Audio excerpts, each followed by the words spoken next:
Being 5:15, I'd like to call the Finance and Personnel Committee meeting to order. Please rise for pledge of allegiance.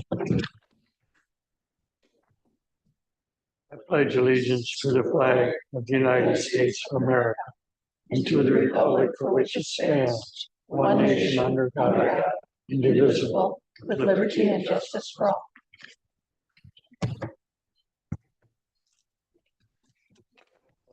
Taken. For a motion to adopt the agenda. I move to adopt the agenda as presented. Second.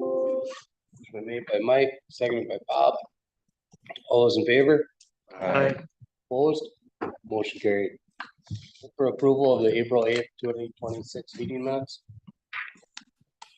Make that motion to accept the minutes. Second. It's been made by Tim, seconded by Bob. All those in favor? Aye. Opposed? Motion carried. Public comment? To the Edward Jones presentation. Corey? Yes, thank you all for having me. I am Corey Kniff. I work with Edward Jones Investments here in New London. Judy, was there anything you wanted to say before? We had talked about inviting Corey in to talk about the investment portfolio that he holds for the city.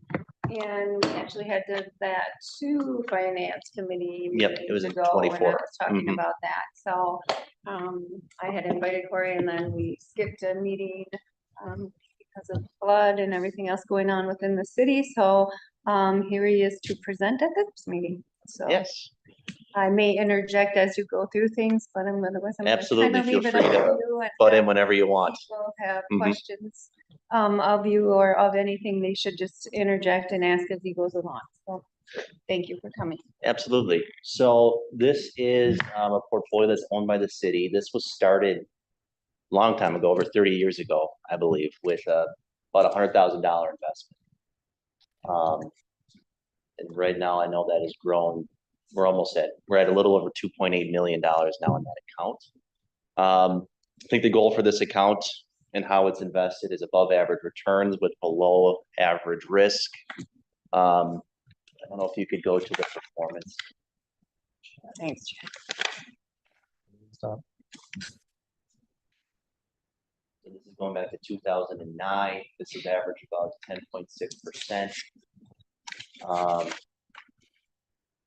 That's the beginning value, so it was about 658,000 back in 2009. Now it's up over, as of market close today, the most recent figure is about $2,810,257.37. So Judy and I have talked about this. This is something that the city hasn't tapped into for years and years and years. And now this is something that we're going to be pulling ideally between 4 to 6% a year.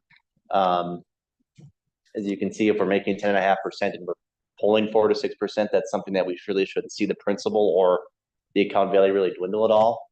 I think the number we've talked about is 100,000, and that's something that we can always change too. If say we have it down here in the market, we can adjust that value. And that's money that Judy, you're using to where you see needs for the city to use from this. Capital projects only. Yep, capital products only. So that would be the goal, 100,000 a year. You should be able to take that from this and not see that account value over time really change. If anything, to continue to grow over time. So beginning year, we'll go to year 2025 because we're still working on our audit for 2025. Beginning balance, just to give you an idea of what that $100,000 looks like when we pulled it out in 2025, how it affected the portfolio. We began the portfolio at 2.271 million. We pulled that $100,000 and we ended the year in 2.553 million. So still up over $1,000 within that portfolio. So our intention is to take a look. I talked to Corey. I let him be the person in charge of like what time of year should we be doing this. Not that he has a crystal ball, but he just works in that environment way more than I do. So usually more towards the end of the year. And again, if the portfolio would begin to would start losing money or the market would change, I would always bring that to the finance committee and we would talk about that before that $100,000 was pulled from the portfolio. Are there any questions from any of you regarding this?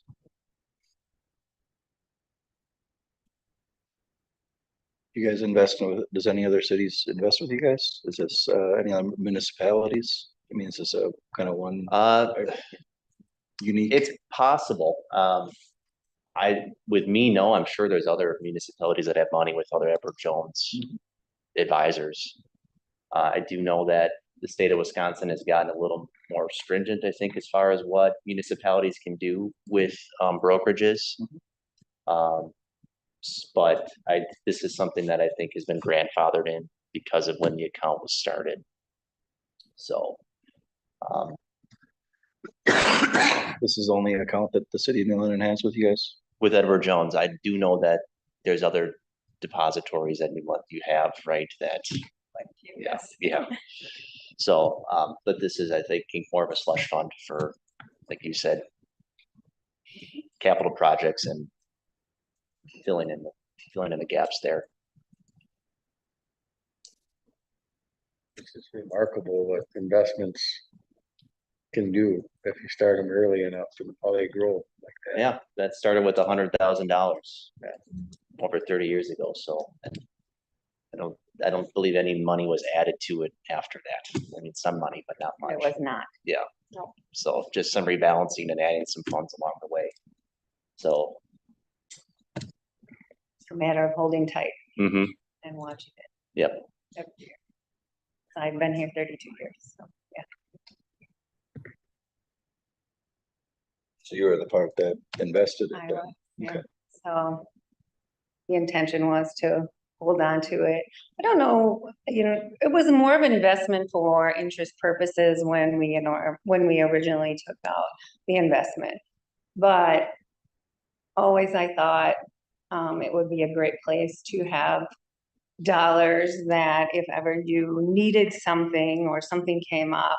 And then I watched the portfolio grow, I just thought it made more sense for the city to hold tight and hold on to the investment. And then it has been an opportune time with all of the restraints that the city has been through with the state and not being able to increase our levy and all those other things. So it was a great place to turn to right now to fund part of our capital projects. So I just think it's a great utilization of the dollars. And again, we'll keep track of the portfolio, make sure that we're making good decisions about any principal that we would pull from this portfolio. And for now, but I think it's a great use of those dollars that the portfolio is making. And again, we restrict that to just have items at this time, no operating dollars. Mhm.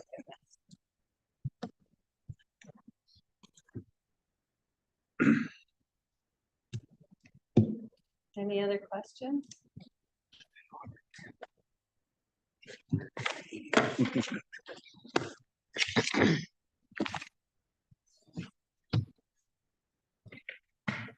Thank you, Corey.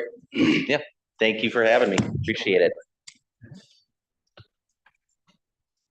Move on. Consider appeal for license denial. Chief Wilson? Thank you. We're here tonight to talk about a couple of licenses that we denied. The process, you guys have done a really good job eliminating discretion from the process.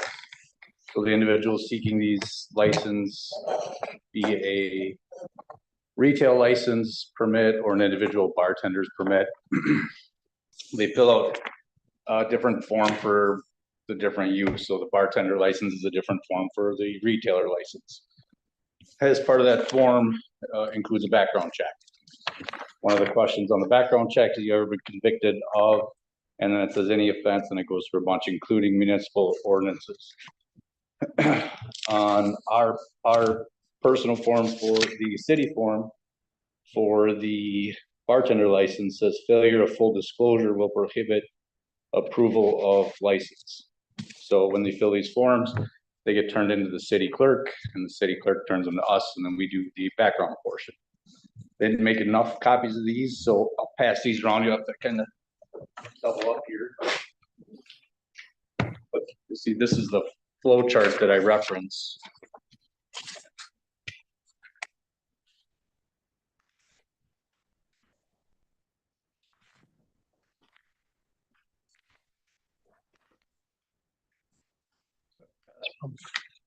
Again, this flow chart was something that you guys approved for.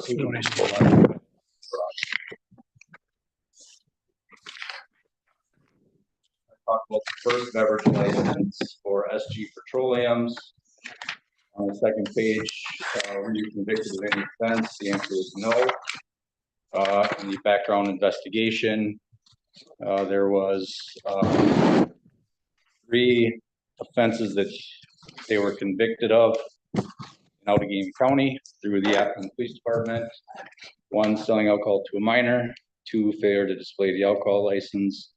And 1, premise operating without an operator license, ranging from 2024 and 2 of them in 2026. Also in October of 2024, one of their businesses was located. The bartender was cited for selling to an underage minor and no licensed operator.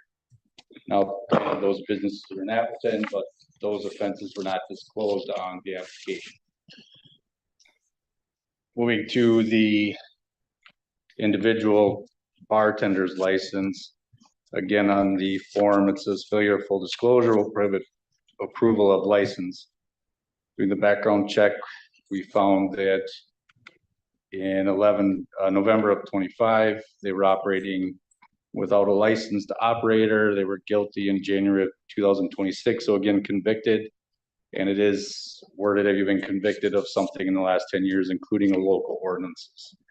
Following the flow chart down, you can see that it does show the disregard for licensing regulations, according to the flow chart provided and approved by you guys, and then not disclosed on the application. So if you have any other questions for me, that's all I have tonight. Chad, does that microphone work? Yes, so next, I think we have Nash come up and talk about their side.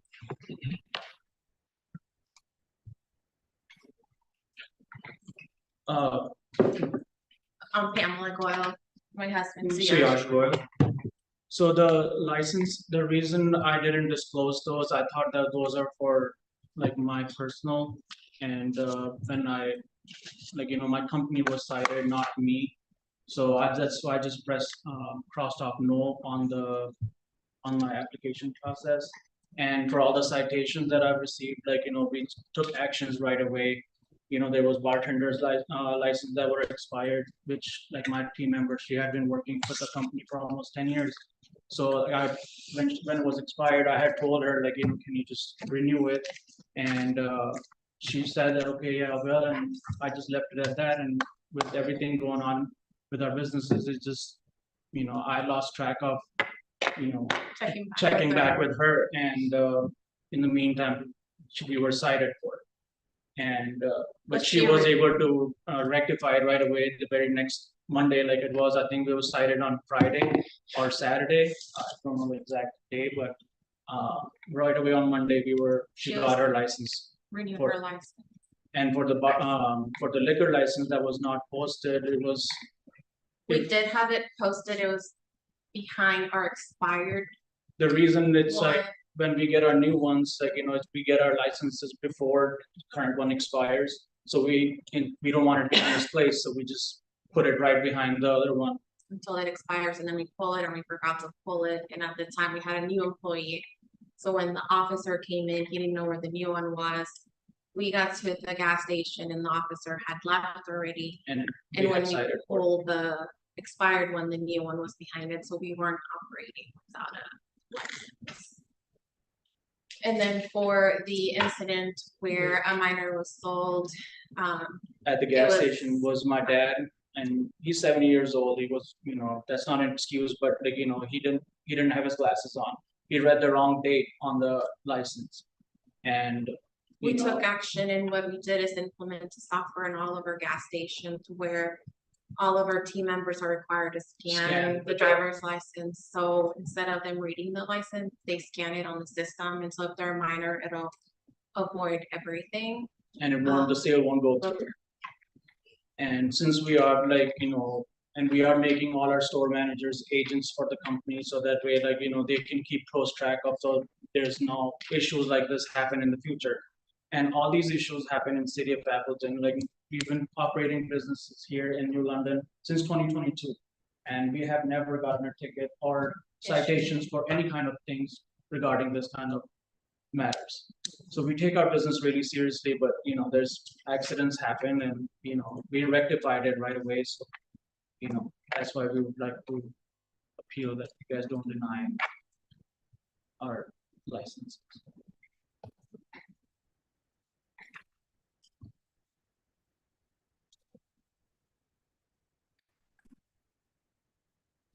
So what business was this license denied for? We own a couple, so it will be the New London Travel Plaza gas station, Dragon's Den Bar and Grill, and the Vault Bar and Pool Hall. So all three were denied? Yes. And we also already spoke to the city of Appleton about everything. That we rectified it, and we spoke to them about it, like how did we rectify these issues, and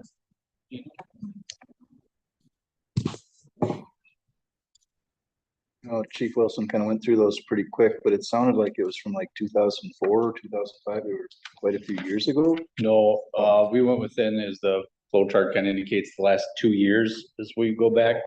So the selling alcohol to a minor was January of 2026. The failure to display a license, display your license was March of 2026. They had an underage drinking warning in October of 24, and operating without a licensed operator in 2024. November of 2025, operating without a licensed operator. And January of 26, another underage sale. But again, he is correct that these are Appleton businesses that he owns, just not disclosed on the paperwork. And those licenses, the reason I didn't disclose was because of this company, and I thought it was for my personal, and it was on my honest mistake, and I can. So would it be approved if they were disclosed? I'm having a hard time following the chart here.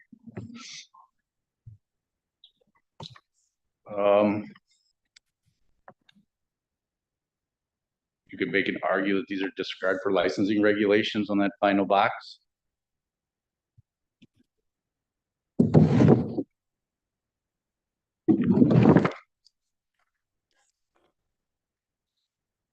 So it does go like a case by case basis, right? And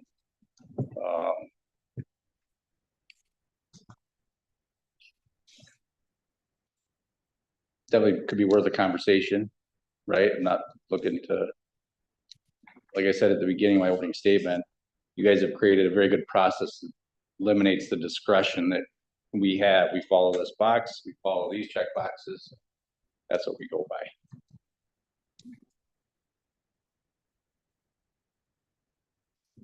So none of the violations happened in London. It was Correct. Appleton, but it was the same company, or it was two different companies? Same company that owned both businesses. Okay. But since 2022, I've been operating businesses here, and I've never gotten a ticket for anything.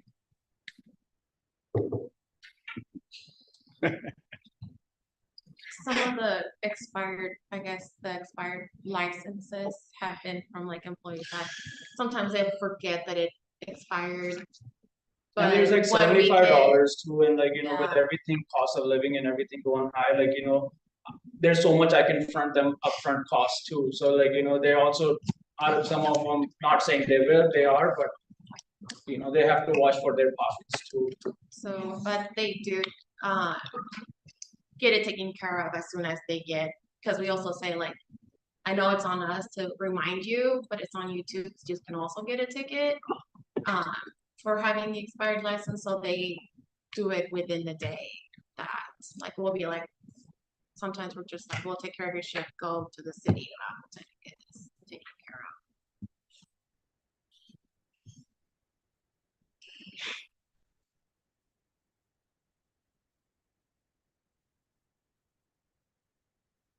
So the flow chart is designed for the police department with the background checks. And obviously, if there's a situation, then it does come to this committee for, further consideration of the discretionary, process, whether you feel it's supposed to be, denied or continue to be available for approval. So, obviously, those are conditions that we don't want to see, in the future for anything. But I do have to say, on a business end, working with Pam and Yash, they have been very responsive in other situations and other communications. So whether that, is 2 cents for this committee, that's been a very positive, working relationship with them and the city in the past. So. Did they have to submit 3 separate renewals or whatever for all 3 businesses? Was it, or is it just one for all 3 of the 3 businesses? different. Yeah, And all 3 of them, you had marked no. For, but if it wasn't that he didn't expose what he had, the ordinances that were violated, so it would have gone through or would not have gone through without, because you said that he didn't disclose those Right. violations. right. And if he did disclose it, he would have been offered. So if he would have disclosed that, I still would have went back to this flow chart and I would have went down and the path would have been the same. Had he disclosed this, that last box reads, the show a disregard for licensing regulations. So in my opinion, yes, these are disregard for licensing violations. Would there And be these are convictions, so he was found guilty of what I mentioned. I'm just Sorry to wondering if interrupt there you, was but, I never chose to fight it because I admitted to my fault. Like, it was my lack of, taking action, but, so. I was just wondering if there's, obviously the Travel Plaza is a different class license than the bar and grill over there. So I guess, is there different regulations for different licenses? You know what I mean? Because if you sold to a minor at a bar or whatever, would it affect the other class license? You know what I mean? The Travel Plaza is a Class A license, so a non-consumption on premise. Whereas the bar and restaurants are Class B license, so they can consume on premise. That's the only. I'm just saying, did you combine all of the violations into one, but they're 2 different licenses? You know what I mean? If there was a violation on one and a violation on the other, then would that squeak by on your flow chart? You're asking why it affects both licenses compared to one, correct? Or what the difference is? Well, if you have say you have a violation with the Class B and a violation of Class A, does it count double against you? Right. I Or wouldn't is say it, it count double against you. I mean, there's 3 different premises, so there's 3 different applications for licenses that are presented that are needed for the 3 different establishments. So to Chief Wilson's flow chart, I mean, he's just following that flow chart, that background check for each individual of the 3, each individual license. So coming to the same conclusion for each individual background check, So as agents come in for his business, we get somebody else who will follow the same. So for the Travel Plaza agent, we would do that check and that would be specific to the Travel Plaza. His is specific to all 3 as an agent of all 3 businesses. The agent for Travel Plaza is my store manager, Aliana Young. I don't know. But for the bars, we don't have they still have to go through the process for renewals. So I haven't, I was waiting for those approvals to go through, then apply for agent form for them. Yep. so in theory, if he had separated his businesses into 3 separate like LLCs, whatever, he wouldn't have had Appleton closing down his business in New London because he'd have a separate agent. You know what I mean? Because he's got so many businesses under one business, I mean, and compared to if he had just one business, I just think that maybe a little bit more leniency, because you got 3 in New London, how many in Appleton? Three in Appleton. That's 6 businesses. Now, if you get 2 violations on 6 businesses compared to if you had 1 business, I'm just saying, I don't know if that's exactly fair. It's up to this committee. I mean, the recommendation that Chief Wilson is giving is based off the flow chart. It's up for this committee to kind of be a judge or jury at this point in time and see if you want to continue with the recommendation, or if you want to proceed, based on the information that we've had tonight from the owners, if you want to proceed with the licensing for the 3 establishments. Can I ask a question? I don't know. We don't get this on our table very often, but it's obvious that the city values your businesses, all 3 of them. And there's been no violations in the city itself, New London, yet. Is it within the purview of this committee to say, well, while we see the good case the police chief makes here, is there an ability for this committee to put some kind of provision or a probation or a not temporary license? I think the license by law has to be issued for the year, and then it can be pulled at any time due to an infraction or whatever, but so I don't know, is there any options there to say, well, we value this flow chart, it's always worked. But it is a real bum rap that there's 3 valuable businesses in our community that I think 2 of them would probably be not doing too well without that license. I just think with this flow chart, I think you should have it for that business. I don't understand why we're having an umbrella, like he's got 6 businesses and, he has the same amount of infractions as one business has, And like it should be. once he gets his agents in charge, then they will no longer be, because now it's the agent that's gonna be in there. In a way, Tim, the way to explain it would be, so let's say a person owns 10 vehicles. And doesn't matter what vehicle's running, if there's excessive speeding or recklessness doesn't matter what vehicle, the points still go against that license, that individual. I just can't imagine like even Quick Trip, with all the Quick Trips they didn't have more than 2 infractions with all of their businesses. You know what I mean? Like, Oh, yeah, I see what you mean there. I think it should be specific to that business, not all the businesses that he owns. And that's why, we're bringing it up as an appeal tonight. I mean, he's got a clean record here in New London. Value his, support of the community. Absolutely. And to John's point, I mean, I'm not gonna pretend I'm an expert with liquor, alcohol licensing with the state. There's a lot of things going on, but from my understanding at this point in time, there's not a probationary type thing. You would either, you can approve it, if there's any, continued violations in New London, obviously that jeopardizes, some polling at that point in time. And then, next year, we do this every year, so if there's continued violations that happen on any liquor license, obviously, that would be flagged by chief when he's doing his background checks to that last box that he sees in his flow chart for future consideration as well. If there are any other violations, say in the next year, they can pull their license at any time, right? That's where I'm wondering if we shouldn't be talking to Attorney Steckbauer about this before we make a decision one way or the other.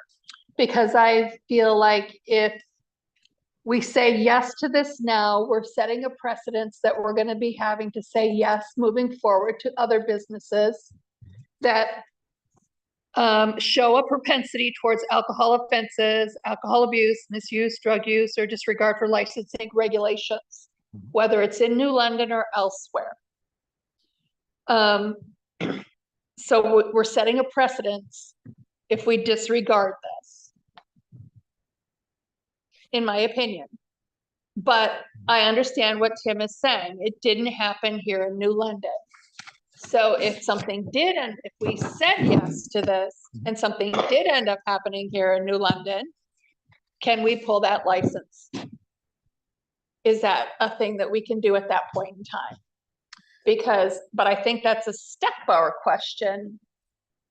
Chief, are you Maybe. familiar if licenses can be pulled? I'm guessing they could be, but I'm not familiar on how that works with pulling a Yeah, license I would be mid-season. guessing, but it would be back in front of this committee would be my guess. Now, the official the official approvals come at council. So this is the appeal process where you're listening to the appeal.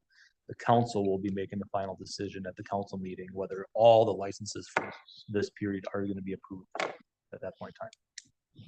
And we can get more information for Steckbauer will be here at the meeting for more information, and I can ask more questions before that council meeting. And his current licenses are good through the end of this month. End of June, yes. So All licenses are good. All licenses start on January, or on July 1st. July 1st. Yeah. Everyone in So, The more I look at this, it says bartender's license approval guidelines. Now we're talking not bartender, but we're talking a license for the business. Is this the same guideline for the businesses or? Yeah, I'm sorry, Ted, it's the same guideline we use for all the applications that come in all year. Business or individual, it's the same process we use.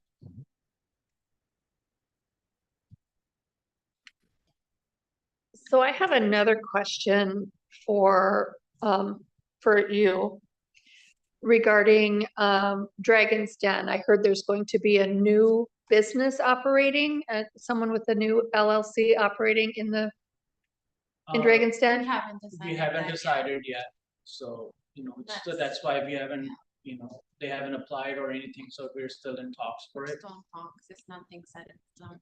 Okay,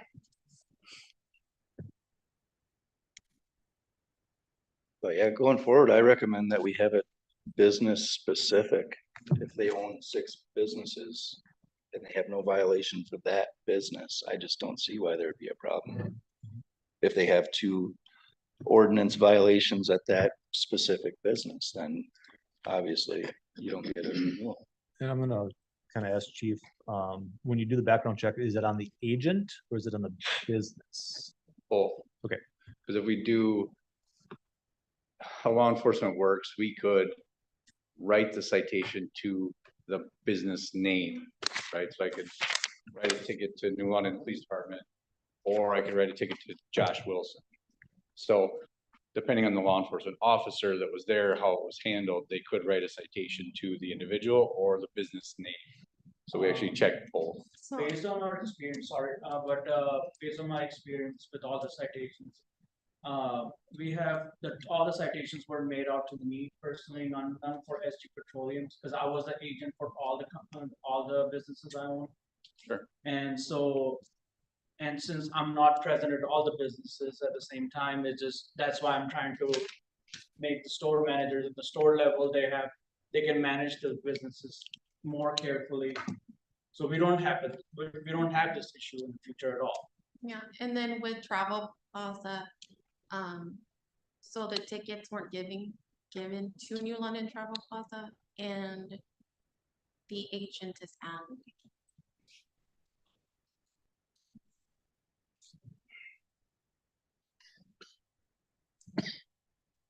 So it sounds like they're moving forward, getting their ducks in a row.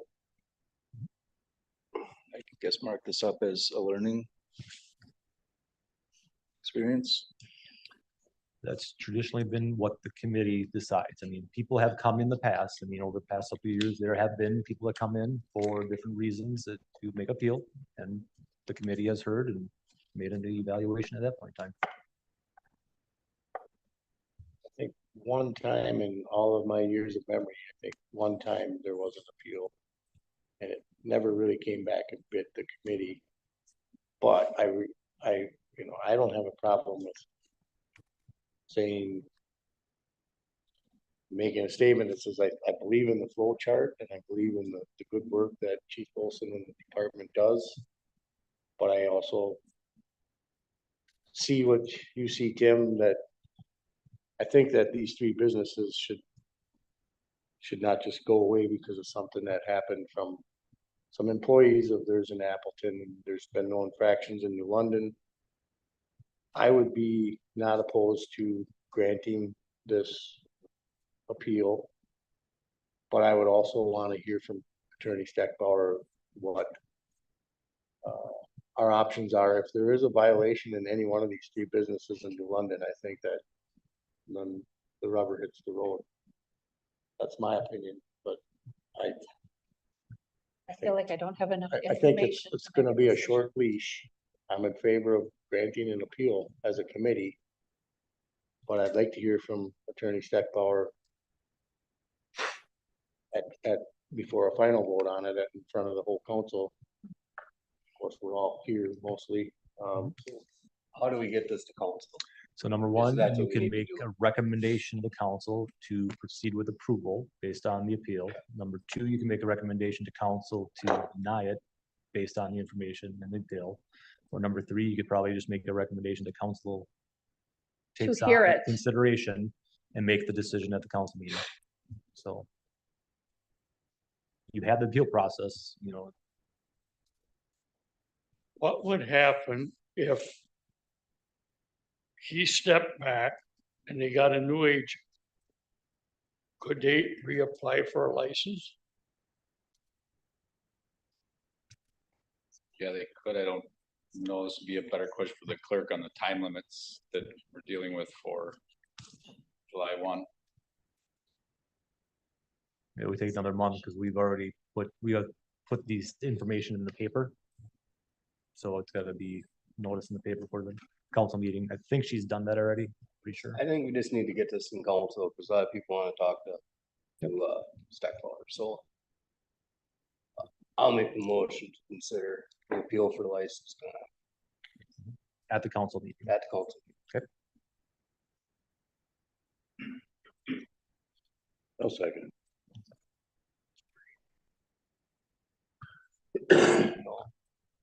Bernie can't. So you're making a motion to deny it then, that's what you're No, saying. I'm making a motion To move consider this the to appeal. council. Just move it to to. move it to Yeah, council. moving it to council. Steckbauer. And at council, we make a decision. Council, we make the decision. Council makes the final decision. And anyway. Bernie cannot second, No, so I need that's You gotta somebody be on else. the committee. Huh? That's a no, you gotta be on the committee. I'll second that. I think it should be advanced for further consideration. I made a motion, John seconded, all those in favor? Aye. Opposed? Motion carried. Guys at council. When is When is the council? Third. Is That that a is calendar? going to be Tuesday, June 16th, starting at 6:30. Okay, thank you. And then if there's any specific questions that you guys would want me to ask Stegbauer, email me, tell me so that I can prep him, say, these are the questions you guys want answered at the meeting. So instead of just asking him questions on the fly, if you have that information, let me know. Thank you guys for coming. Thanks. Alright, we'll consider quick claim deed with Mark Coyle and Tanner Ort to clean up the deed complex at 200 North Pearl Street. I will take that one. So, in your packet, there was a ton of information, regarding this. Attorney Stegbauer had a memo, in a nutshell. If you can envision, the Coyles, parcel here, there's that old, they call it a warehouse, but it's kind of a shed storage unit right here. In the past, it sounded like that there was a lot of confusion whether this section that's kind of in the orangish area highlighted, whether that was in the right of way or if it was part of the parcel property, private property. It's very convoluted. The deeds go back and forth a little bit. There's like a gap in the deeds. If you read his memo, he talked about there's kind of a gap in there, but in the end, both their attorney, our city attorney, and the title companies feel like looking at all the information that that this parcel is actually owned by Coyles. What makes it more convoluted is that years ago, Coyle signed an agreement with the city to lease the property from the city because everybody thought it was in the right of way. A lot of weird convoluted things in here. But again, in the end, it appears that, this parcel is deeded to the Coyle family.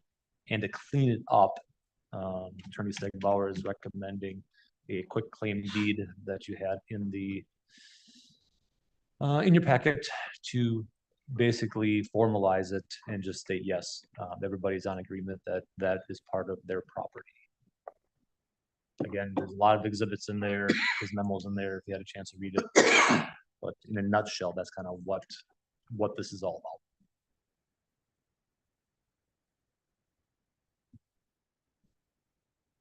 If you say that it is their property, make a motion to consider a quick claim deed for Mike Coyle and Tanner Ork to clean up at 200 North Grove Street. Second. Motion made by Tim, seconded by John. Oh, you good? Go ahead, you got, you can't, your discussion happens after you make the motion. So, Wait, we got the motion the second, so then we got discussion. yeah, does this have to go before the entire council? Yes, this is gonna be a recommendation. So actually, we're making a recommendation to take that to council. Correct. All those in favor? Aye. Opposed? Motion carried. On to estimated flood expenditures, Chad. All right, so, thank you. Just want to kind of take an opportunity to kind of give the council a little update on where we are with estimated flood expenditures from the middle of April. Just a really brief recap, just for some historic purposes. Historic level that we had for the historic crest was 11.83, set in April 3rd of 1979. The unofficial record set on April 18th we hit was 1212. There's 300 plus properties that were in the flooded zones. Not all properties were affected. Some of them were up high enough in elevation that they were not affected in the flood, but at least 300 plus properties were in the flooded zones. Where it all began Wednesday, April 15th, new river predictions were released. At that time, we implemented Incident Command Center at the New London School District Administration Building, started notifying residents of in the affected areas, business owners in the affected areas recommended to evacuate. City streets then in that afternoon were closed down, basically cutting the city in half.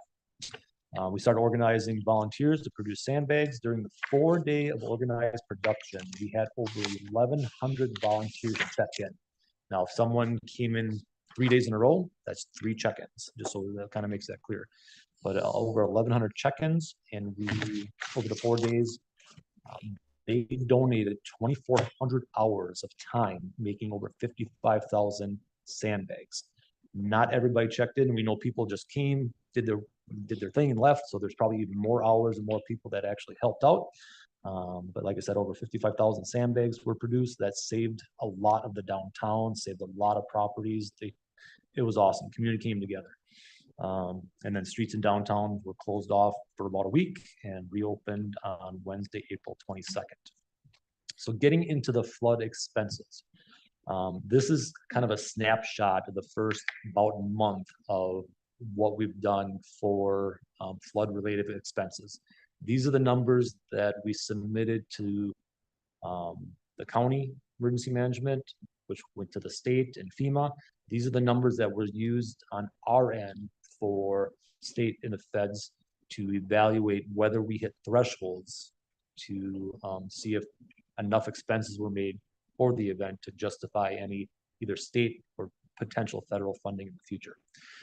So again, labor, for everything that we did flood related, we had about $119,000 in regular staff time. And then about $24,000 in overtime. A lot of the overtime, we had pretty much every single police officer on duty. We had public works, barricades, public works and parks and facilities, checking buildings, making sandbags, doing barricades, a lot of extra work related to the flood event. But again, about $24,000 just in overtime for that.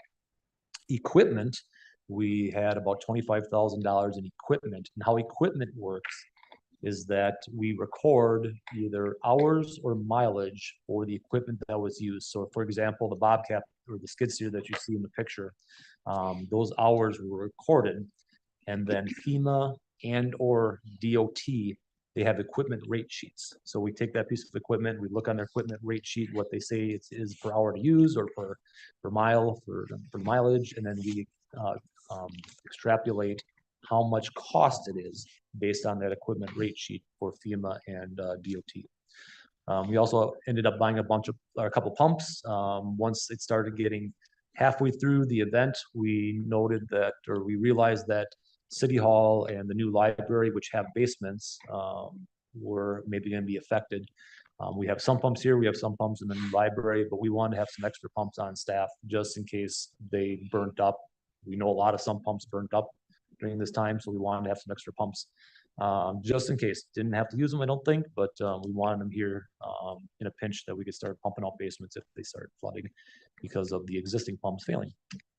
So that's equipment. Sandbags disposal costs. Once we started collecting used sandbags, we needed to dispose them at Outagamie County Solid Waste and Recycling Center. That ended up being about 10 grand there.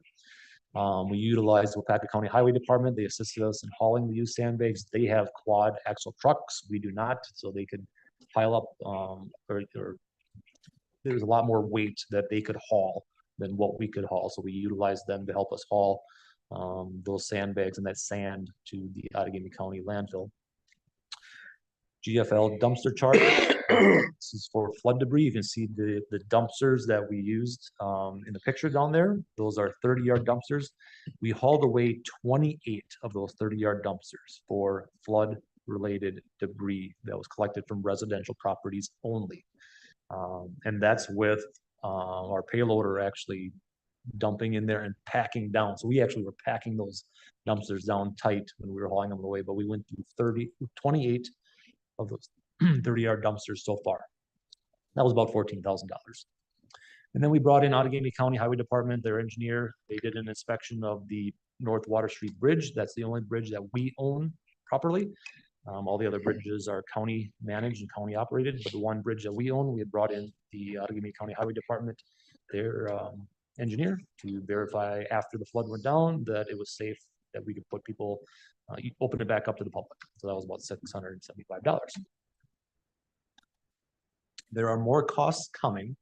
I had this list a while ago and we've been checking some of these off already, but in a nutshell, Robert wants to work on storm sewer cleaning. There's about over 9,000 linear feet that were in the flood zone affected. There's silt, there's dirt, there's a lot of stuff that kind of got into those things. Proper cleaning for that is estimated about almost $50,000 to do that 9,000 linear feet. Storm sewer inlet cleaning, there's about 175 inlets that have a lot of silt in them yet. They should be cleaned out. Estimated cost about $3,500 there yet. Sanitary sewer cleaning, same thing. Sanitary sewers were inundated. A lot of silt, a lot of stuff that shouldn't be in there. To clean those, that 7,800 estimated linear feet, we're looking at about $7,800 there.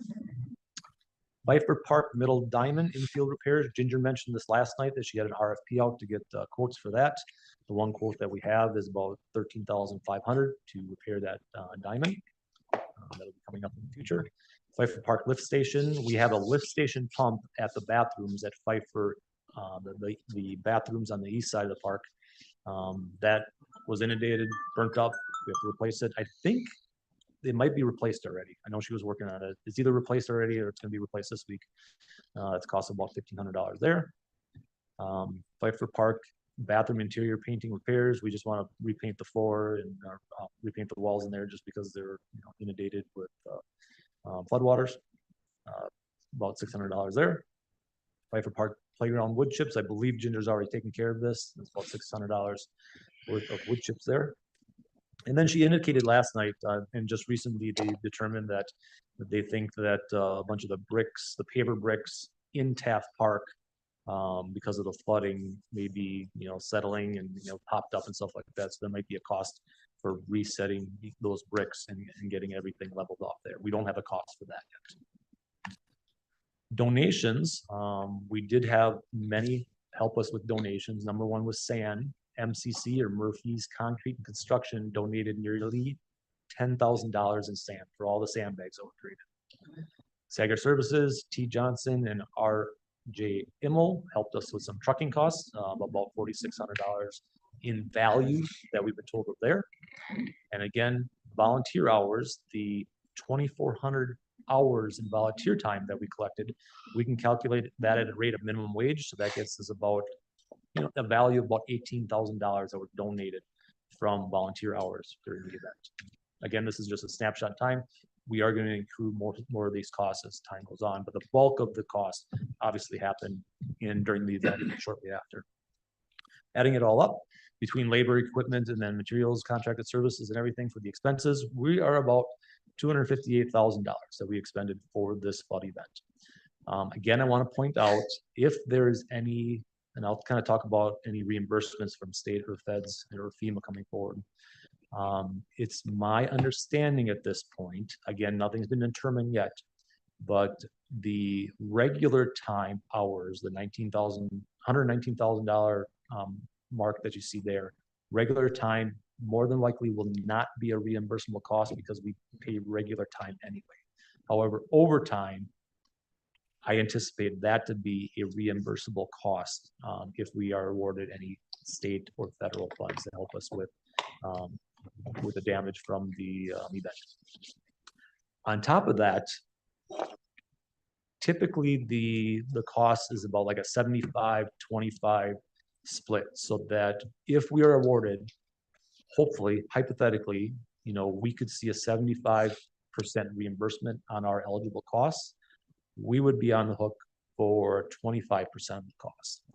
We can use donated services, donated materials, and donated labor as part of our match, part of our 25%. So once we figure out what the costs are and that split, if we're on for 25%, we can use that $32,000 estimate right now as part of our cost, bringing down our match or our cost for the event. A lot of that stuff has to be determined yet where that goes, but I just want to kind of take the opportunity to let everybody know, where we're at with costs right now, where we've seen for donated services and labor. And I've been told that as of this point in time, the event for us is a qualifying event for disaster relief.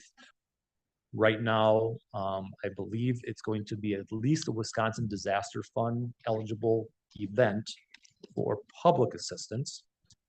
And to my understanding, the governor has requested to the federal government they have requested to classify this as a federal disaster event, so that if that happens, then FEMA would be available for that.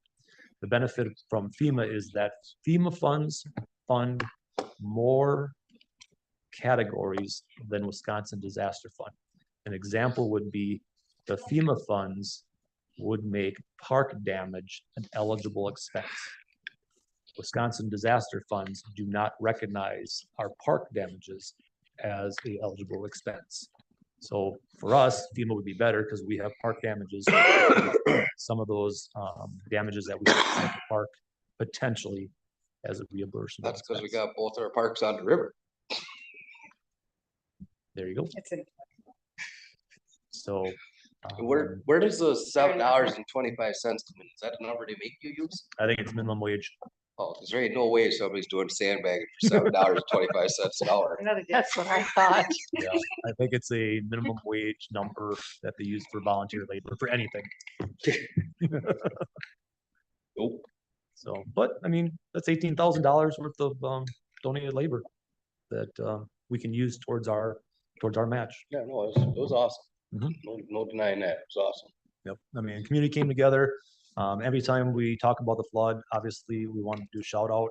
The community was phenomenal coming together. Staff, I was hoping Chief was going to stick around because Chief Wilson and Assistant Chief Nick Kamba spent a ton of time with just emergency management, working with emergency management stuff. Robert, kudos to Robert for, managing all of public works and, running in and out a lot of time. He had his time pay stub, had a lot of hours on it.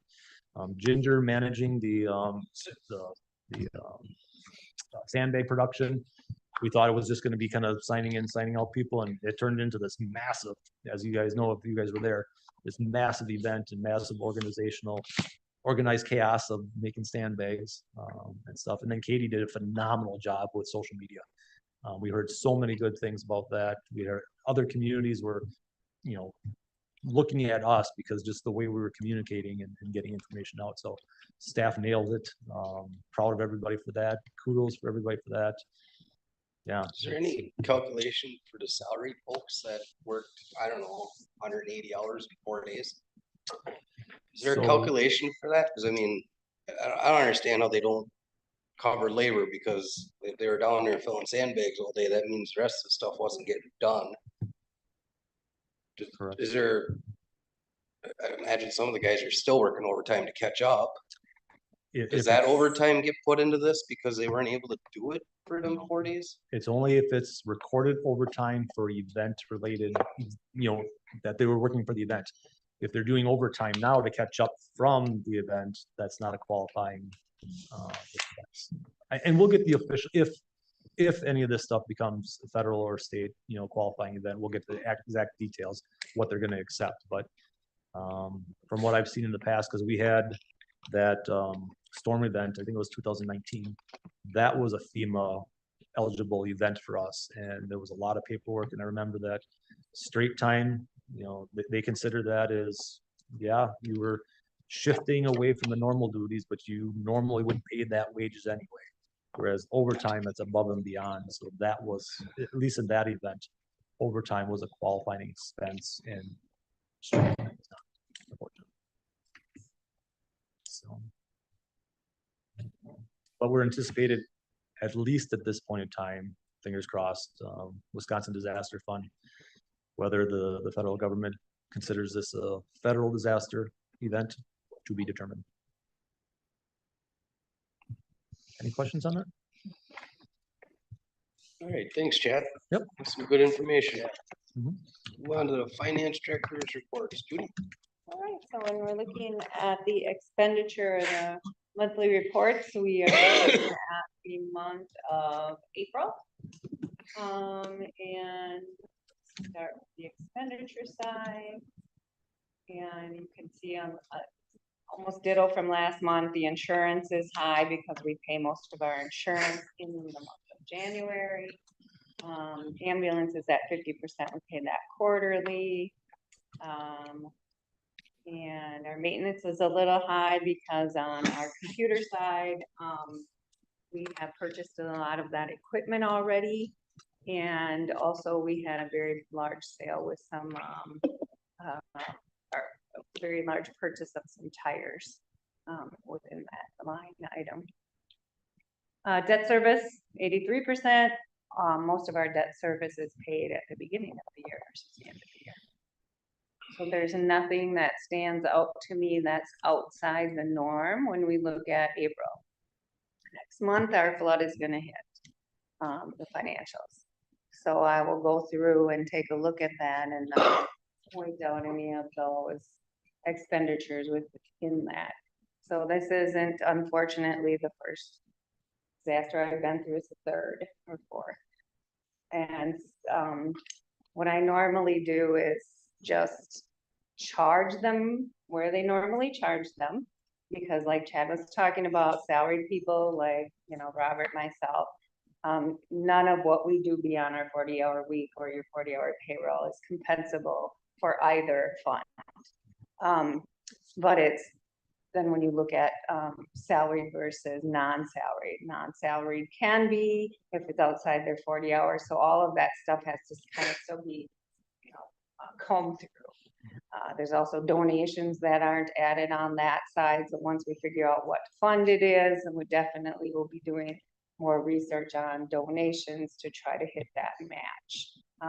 Two things I know that are still coming with that one that could be quite large are a fire truck is, it was towed and, there was some work done on it prior to it going in and actually being fixed. All of that is going to be donated to the city. So I still have to get together with Chief and get those invoices put together. So those probably are going to be some, good additions for us on that end. But again, we still have to comb through that. And make sure that we're maximizing that donation side. Yeah, and I don't know if everybody's familiar, but we had a fire truck that was going through flood water and sucked up water and wrecked the engine because the intake Yeah, is so at the bottom of the the truck. first thing I got when I came in on Friday night or Saturday morning over at command post was fire truck, what? Mhm. Yeah, so it's a hard, long weekend. Then I got with Civic and our insurance company. We worked through that claim. Weren't sure where we were gonna be with that fire truck. We were all kind of, we are a member owner of Civic, our insurance company. And I'll tell you, one of the best things about being a member owner of an insurance company is I get on the phone, I know all these people by their first name. They know what we're going through. They know this means a lot to us, that we can, know where we are at the end of the day. They covered that fire truck that went through that water. It was a 20,000 plus bill that we thought it was gonna be way worse than that, or way more dollars than that. So we sweat through that for about a week before we figured that out, but also it was worked on ahead of time. And there was that toll, but Chief told me I kept asking, where's the invoices, so I can get all of the stuff to your insurance company. He said they won't give me any because they wanna donate the time. I said, okay, but then after the fact, find out that we can use that towards our match. So I'll make sure that I get a hold of a mock invoice for both of those services. But Chief was also gonna send a thank you note to both of them. I said, even on the city side, yeah, that's great, but also on a member owner side, when you're talking about an insurance company paying a claim, that affects all the communities in the state of Wisconsin that are a part of that pool. So it's bigger than what it just looks like from the outside, when it means that insurance company isn't paying those bills. So when you're insuring lights and sirens, that's a big deal within an insurance company. Those claims can become very big, very quickly. So, kind of skated through that one too. So we were very fortunate that truck was able to get up and get running for the dollar amount that was paid for it. So, I'll work through, I can't really do a lot until all of this hits the books and I can really sit down and take a look at it. What I've done in the past is I'll move this, I have a liability insurance account, or fund, I should call it. Once we figure out what we're gonna have, once we figure out who's gonna pay, what that's gonna look like, then I take that receivable that we're going to get eventually, which I think took about 3 years last time FEMA. It was a long time. And I'll put it over in our liability fund as a receivable, so then we pull it away from our general fund and we won't see that negative within there, but we'll hold it in the other funds. So that's how that all works. But again, most of that will hit next month in May. So that's the expenditure side. I guess I kind of went off track there, sorry about that. In April, and I don't see anything out of the ordinary at this time. Any questions on any of these? And then on the revenue side, here we are fighting with each other. This is also on track to collect all that we anticipate, and even on the revenue side, I don't see, or we haven't had any discussions that the revenue would be affected by this flood. I think there wasn't a lot going on at that time, as far as there was some recreation programs that were going on, but they got all that stuff up and running pretty dang quickly after the fact. So again, like Chad said, there's a lot of people working a lot of hours to get things up and normalized as quickly as possible. So right now, I don't see any anything on the revenue side that wouldn't come to fruition by the end of the year. I'm just wondering if boat launch daily passes would be down, because that was a big time of year for us. Prime time, yeah. Yeah, it's prime time of year for us for daily boat launch. That could And be, there wasn't access to it, so that might be down a little bit. yeah. We'll keep an eye on that. Sometimes other things will, Mhm. come in, so. Yep. Yep, we'll keep an eye on that and see. And then assigned and unassigned fund balance. There is no change in April. From March, there wasn't any economic development, loans or anything that went out in the month. So we're still sitting at that same space. I still have unassigned as an estimate. I am working through my audit. I'll talk about that in my other point, presentation, but we are still working on the 25 audit. And then I'll update that once we get that finished. Does anyone have any questions on any of the assigned or unassigned fund balance?